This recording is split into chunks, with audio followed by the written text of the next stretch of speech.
Hello everyone, আসসালামু আলাইকুম। আজকে আমি ইলিশের মাথা দিয়ে কচু রান্না করব।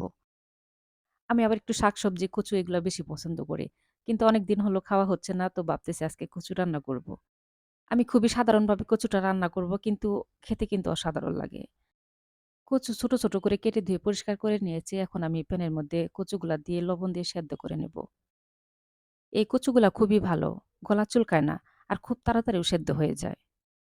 আর যে কচুগুলার মধ্যে গলা চুলকাবে, আমি আগেও বলেছি রান্নার মধ্যে, যে কচু গলা চুলকাবে সেই কচুর মধ্যে রসুন বেশি দিবেন।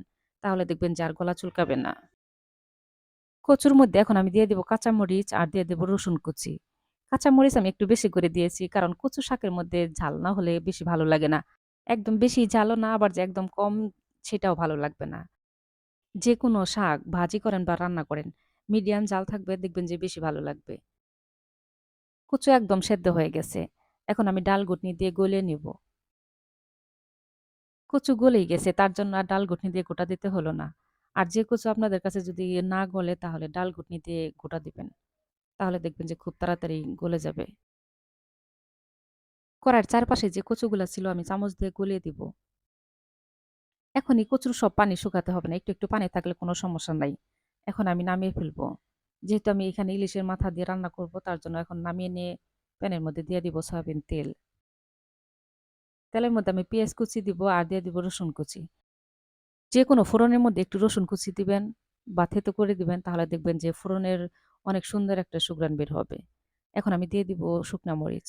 শুকনা মরিচ ভেজে নিয়ে এখন আমি দিয়ে দিব স্বাদ মতো লবণ, 1/2 চামচ হলুদের গুঁড়া আর 1 চামচ শুকনা মরিচের গুঁড়া, 1 চামচ ধনিয়ার গুঁড়া আর দিয়ে দিব 1/2 চামচ ভাজা জিরা বাটা। জিরা আমি ভেজে তারপর বেটে নিয়েছি। মসলা যেন পুড়ে না যায়, তার জন্য এখন আমি দিয়ে দিব সামান্য একটু পানি। আর কচু রান্না করতে কিন্তু একটু সময় লাগে। কচু যাই দিয়ে রান্না করেন না কেন, কচু সময় নিয়ে রান্না করবেন। তাহলে দেখবেন যে কচু শাক রান্নাটা খুবই ভালো হবে।